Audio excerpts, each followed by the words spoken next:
Welcome to the Arun Church podcast, where our mission is bringing life to everyone, everywhere, every day.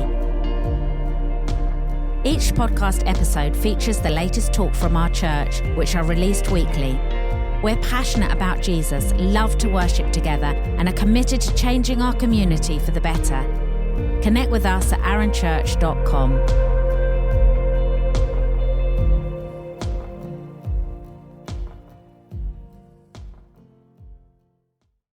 Morning, everybody. Brilliant to be together, and we're continuing our series on the sea, beach, life by the sea. We're looking at beach life and belonging, and Nathan set us up really well last week. We did something completely different, didn't we? In that we had groups and we did games, and I suppose we were really wanting to explore that whole theme of how we are as a church, a family together. You go down to the beach as a family, and you would have games and have fun, and that is part of our belonging and part of our life here together as a church. So today I'm going to be looking at joy in the waves, okay? And joy is such an amazing feeling, isn't it?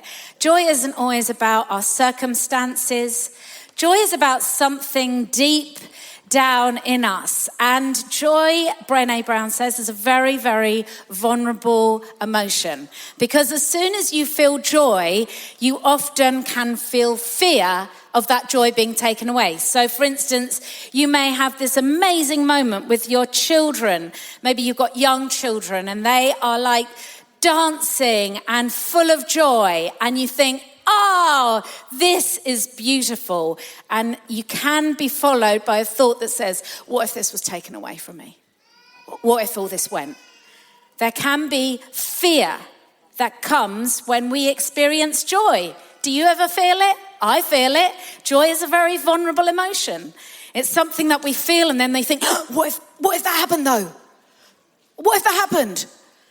And we can easily have it stolen from us. So my first question to us today is, what is something, let's just think about it in your mind for a minute. What is something that can instantly steal your joy? And what is something that can instantly bring it back? Okay, just have a bit of a think. Just talk amongst yourselves just for 2 minutes. Something that steals your joy and something that instantly can bring it back. Go.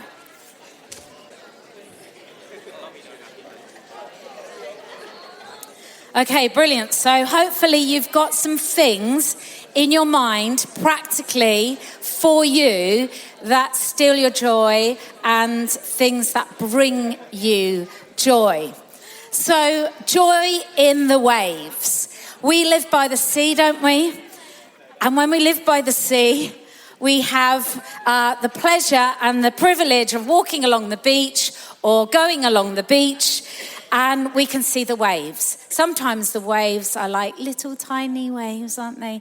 Lapping on the beach like little tiny ones. Sometimes they are like raucous, wild, fierce, crazy waves that bring up all the stones onto the road, and they are like crazy. Sometimes the waves are high and mad and wild, and sometimes they're small and calm and gentle. And so it is in our lives, our own lives. Sometimes that's unpredictable, isn't it? Just like the sea. We have times of calm, times when the waves are gentle. And then we have times in our lives when the waves are crazy and wild and overwhelming, and we don't want to be out in the waves. Sometimes we love being in the waves. Oh, isn't it beautiful? The waves are coming and we paddle along and it's wonderful. And sometimes they are crazy. Ben Collingwood's a surfer and he loves surfing the waves. And Miriam was telling me that you paddle against the current as you go out, and then you surf the waves. There's joy in the waves. There's joy in surfing the waves. He says he loves the solitude, and there is such joy in that. So we have in our own lives waves. We have times of peace. We have times that are crazy. How do we have joy in everything that we do? How do we have joy in every single circumstance? What is that like? Okay, so a couple of weeks ago, Tim and I it was Tim's 60th at the beginning of the year. And we thought, what should we do to celebrate? I know what we'll do. What we'll do is book a house in France. This is funny, really, because Tim does not like Disney, but somehow we booked a house near Disney, and we decided that we were going to take the family or the children away, and we were going to have a house near Disney, and we were going to go into Disney, Euro Disney, for 2 days. And this was going to be our celebration of the 60th. This is our family. If you don't know our family, I mean, most of you do, but this is our family. And I put this up here because I know that family sometimes is sensitive, and sometimes we have great family and great experience of family life, and sometimes we don't have great experience of that. And when we talk about family, it can be quite emotive. Some people don't have a lot of family, and some people do have family. Some people feel very supported, some people don't. Some people have had great loss in their family. And in the context of, I'm going to talk about our family, but I want you to think about your family situations, and how you have joy in your own family, and also think about us as a family. All right, this is our family. This is my small family, but this is our family here. So you will notice in our family that there are some little people. So there are 7 under 5. So there are some very little people. Then you'll notice that there is diversity in our family. There's people that come from other places. There's different culture in our family. So Jacob, he came from the Philippines when he was 5 with his family, and came to Worthing when he was 5 with his family. And I just want to say, I celebrate the richness of having such diversity in family. It is the most amazing thing. And in our family here, I just want you to know that is celebrated. That we love it when somebody comes from a completely different place. We celebrate you. We love it that you are here. There are some people from different backgrounds, completely different backgrounds. It's very difficult to place us all in one. We're very diverse in this room, okay? We're so diverse. There's different people, different nations represented here. And do you know what? That is to be celebrated. And I celebrate that in my family. I am so grateful for the richness that diversity has brought us. And so we also have older people in our family. I've got Hope here, who is my mother-in-law, who is, how old are you, Hope? 80? Or 88? Wow, you had another birthday, didn't you? So, and then my dad and Pam, there are older people in our family. I celebrate that. I celebrate the diversity of family. So anyway, off we all go on our holidays. And before we go, the night before, there's a text that comes round on WhatsApp. And it says this. He's not in the room, is he? He's out, isn't he? Herbie has drawn on the passports. On the page that you are not allowed to draw on, Herbie has signed his name. This is the night before we find this out. We are Googling, we are looking it all up, we are like thinking, oh no. I mean, it says that you could be refused at the border if you have this on your passport. There is no way of getting a new passport.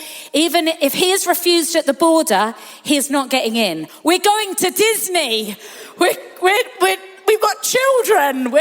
I can't tell you the feeling of fear in me at that moment. Everybody reacts differently, don't they? Some people are like, oh, well, we'll see what happens. Me, the thought of that little face not going to Disney was terrible. And I just thought, oh, no, there's nothing we can do. So we get up the next morning. It's very early. I come out and actually I tread in some cat mess, which is right in the middle of the driveway. I haven't done this since I was 10, maybe. But today, that day, I did. And so I've trodden in cat mess. I now have to go back in, wash my shoes, because I've got cat mess all over them. It stinks, doesn't it? Really stinks. So I wash my shoes. We're meant to be going. Herbie's drawn on the passport. Off we go, and his brothers as well. So off we all go, and I'm tense. I know I am. I'm thinking, oh, what's going to happen? Then we wait for hours, don't we? Just hours and hours, because it's really, really hot, and it's Saturday, and we're waiting for hours to get across the channel. Eventually, we get to, the passport place, and I'm like, oh, please, God, please, God. And Emily writes, we've got through the first one. Oh, we got through the first one. Then she writes, we've got through the second one. And Herbie gets through. Even though he's drawn on the passport, he gets through. And so off we go, and we're like, off we go. So we we stay in the house, and it's a beautiful house, and there's horses in the back. I say this because I'm talking about joy in the waves, all right? So there's things are difficult in our lives, and things are fun and great and fun and good things. And then we have a great time. Then it's Disney Day. Disney Day is on Tuesday. And so we get up, and we're all packed up, and off we go. Here's a few flavours of where Disney is both amazing and intense at the same time. You're waiting in queues. It was beautiful. It was hot. The weather was amazing. We're having a great time. It's fun. There's joy in it. There's watching the praise. There's watching the children. There's beauty, and there's amazing things, and there's joy in it. Absolute joy. And as we carry along, Harry features quite a lot in my story, and he is probably the person in my family that would like to feature the least, all right? So can you just bear that in mind as I'm telling this story? Because I did ask for permission, but he did say, will you embarrass me? And I really hope I don't. But what happened was Harry became more poorly as the day went on. First of all, he said he felt lightheaded and it was hot, so we were like, oh yeah, that's fine. And then we went to the world's biggest McDonald's. Ever been there? Well, anyway, it was great fun. So off we go. It wasn't really. Harry was getting more and more poorly. He had he had intense bad back. He was getting a temperature, and he was feeling very, very bad. By the time we got to McDonald's, he was lying on the seats there, and Emily, who's pregnant, was trying to look after the boys and trying to get food, and Harry was lying down and very, very poorly. I was thinking, what should we do? What are we going to do? Herbie falls off the seat. This is what happens in family life. Herbie falls off the seat, hurts his chin. I try and help him. He doesn't want me, he wants Harry. Harry's ill, lying on the sofa. Anyway, this is what happens in our family life, isn't it? This is the reality of it at this place, at this most meant to be amazing place. Anyway, we decide that we're going to have to help Harry, and we're going to take him. We have the McDonald's, and then we take him to the medics in Disney. And the medics say that you have a urine infection, and they test that, and then they say you've got a very, very high temperature. We're going to have to take you to the hospital. So it's now like 9 o'clock at night, and we're meant to watch the parade. So they say that we can't go with Harry to the hospital, he has to go by himself, and so they drive him to the hospital. We carry on and keep going, and there's people in our group that keep us going, like you do in a family. There's some people struggling. Everybody's helping out. Some people keep you going by laughing at things. And anyway, we finish the end of the night. We come back. Harry's in A&E in a French hospital by himself. And we come back. Tim gets in the car and he says, I'm going to drive to the hospital car park and I'm going to just stay there for the night. Or we were hoping that he would come out. So he said, I'll just drive. They took a pillow, drove to the hospital car park. And we were up most of the night. Well, those of us that were back at home were also like thinking, what's going to happen? Are they going to come back? Surely they'll come back now. Surely 1 o'clock in the morning. Surely now. 2 o'clock. Surely now. 3 o'clock. Surely now. 4 o'clock. He wasn't actually seen till 4 in the morning. And so Tim's outside, then he has to have scans and he has to have all sorts of stuff. And we get up in the morning and it's day 2 of Disney. Day 2. Okay, off we go. So off we all go. And Harry's still in the hospital. And so Tim comes back, he takes us all down there, and then Tim goes and picks him up, say, maybe about 11 o'clock at night, 11 in the morning, and he brings him back, gets ready, gets washed, comes back to the Disney. We carry on. We can see that he's not doing very well. He's trying his best but he's got some antibiotics. And we carry on and we go on It's a Small World and we go on Frozen and we have fun, okay? There's joy in the waves, everybody. There's joy in the waves. I'm not making it. We're not miserable. We're not all like crying. We're going on the rides, okay? There's joy in the waves. But then what happens is, we finish, there's fireworks at the end of the night, it's all great, it's all fantastic, and then Harry says to me, my Achilles is starting to hurt, and I'm like saying, well, everybody's Achilles is hurting, Harry. We've been walking around for a long time. He says, it's really hurting. So anyway, we all head out. If you've ever been to Disney, you head out of the park with thousands and thousands and thousands of people, and then you walk for miles and miles and miles to get to your car park. And so off we went, and we all got lost. As in everybody made their own way. We get to the car, and we're like, where's Harry? He's not here. Where's his car? And everybody in our family, off they all go. And Tim says, I'll phone them and see where they are. So Tim phones up and he says, are you all right? Where are you? And they say, Harry can't walk. He can't walk. The antibiotics side effect have meant that Harry now can no longer walk. So, we are now miles away and Harry is unable to walk, and they've taken the wheelchair away from him because they say he can't take the wheelchair out of Disney.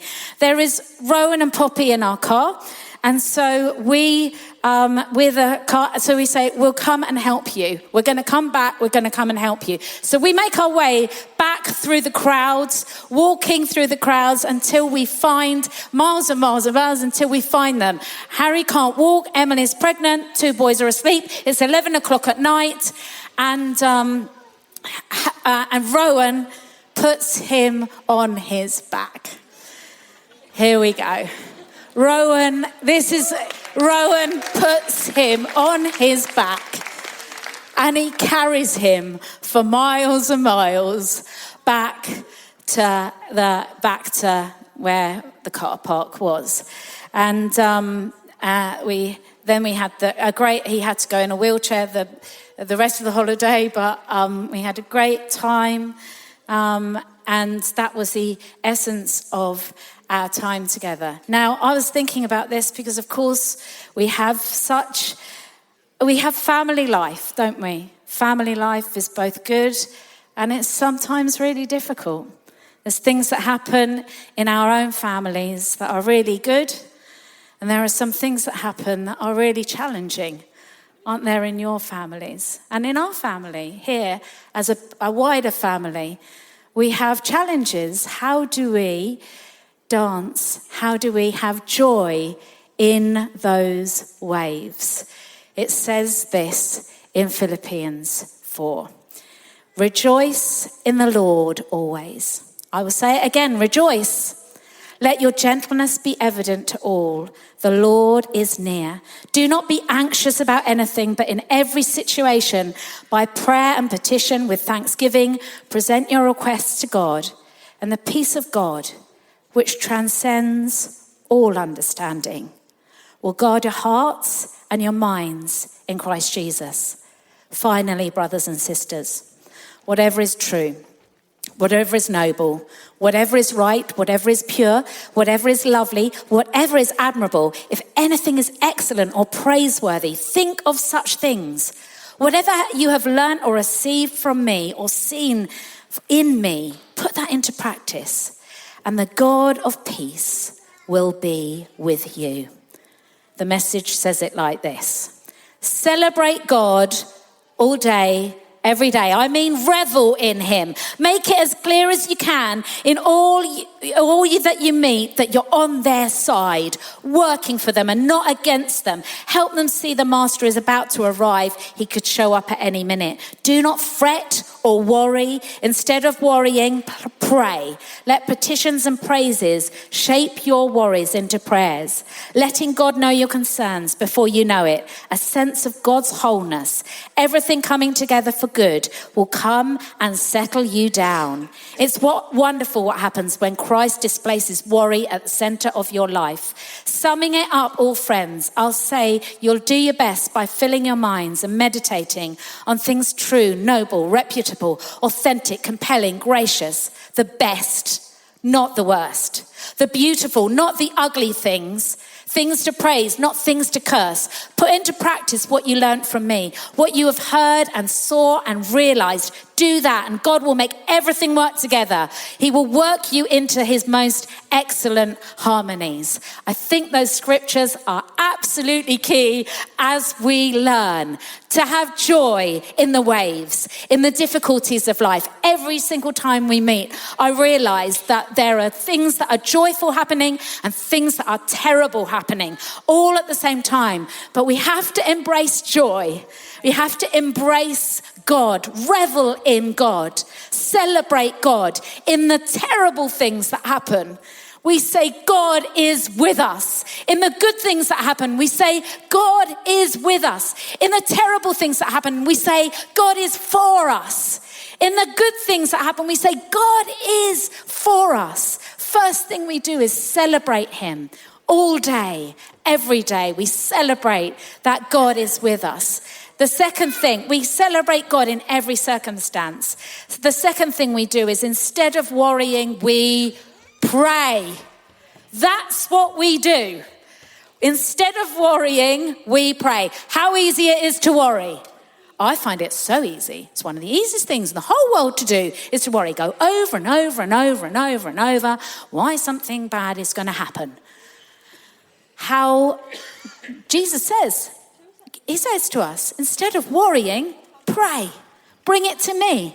Bring it to me. Tell me about your things that you're worried about. Tell me about what you're struggling with. Tell me about your pain. You don't have to have a great, amazing religious prayer. You just turn up, you and God, and you just tell him how you're feeling, what's going on. And that displaces worry at the center of our life. I love that wording. Displace worry. Sometimes I think worry has the center stage for me. It's like the top dog. It's like running the show.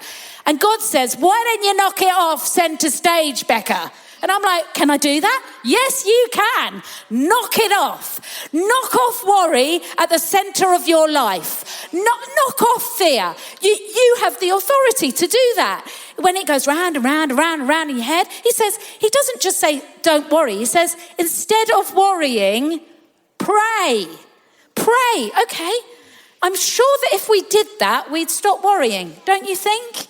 If we actually did that, it would change a lot for us. But I think it's so practical what is being said here. And then the last thing, focus on what is good. Focus on the beautiful, the good, the things that are going well, the things, the ways that people are helping you and God is helping you. Focus on those things. Sometimes it's really easy to focus on the story that is not going well. Whereas he says, focus on what's good. That's difficult to do as well, isn't it? What to focus, we naturally have a mind that goes, I think, some people's minds don't, but go towards the negative. And he says, this isn't an unrealistic thing. There are beautiful, good, amazing things in our life, aren't there? It's not like unreal to say that. There are amazing things, beautiful, whatever is noble, whatever is good, whatever is kind, whatever is reputable, authentic, compelling, gracious, the best, not the worst, the beautiful, not the ugly, things to praise, not things to curse. So in our lives where we have waves, our lives where we have ups and we have downs, Jesus says, pray. Celebrate me in every circumstance and focus on everything that is good. There's a few things that I just want to bring out from my story that was right at the beginning of our time away. First of all, I want to say I trod in cat's mess at the very beginning. For some of you, I think that at the beginning of your life, it was messy and it was difficult. And that has left an imprint on you and has been a difficult thing for you. And I believe that today God wants to say, I'm clearing up the mess. I'm clearing up the mess. That's the first thing. Second thing, the passports. For some people here, I think that you feel disqualified from getting anywhere that you need to go because you've messed up your passport. You've drawn on your passport and you think that because you've drawn on your passport, you are not going to be given access to certain places and certain people and certain things. And I believe that God is saying that is not true. I am giving you access. You think that you have been denied access because you have drawn on your passport. But I am telling you that you have been given the authority to go to those places. You have said to yourself that you haven't that authority. But I'm telling you today, you have. And so that's the second thing that I believe that God is saying to people through the passport. When Harry went into the hospital, it was a very frightening experience. He sat in A&E for 16 hours. He was in pain, he was poorly, and he was waiting. And and there were people coming in. He was in a different place. He didn't know the language. There was some danger in it. There were some people coming in and that felt dangerous. I believe that for some people, you are sitting in a place of waiting and you are in pain and you feel alone and you feel like you're in a place where you don't speak the language. You feel afraid for a lot of different reasons and you're waiting and you're sitting on a chair. And God says to you, your Father God is in the car park. You think he's left you. You think that he's not with you. But I want to tell you that your Father is there. He is with you.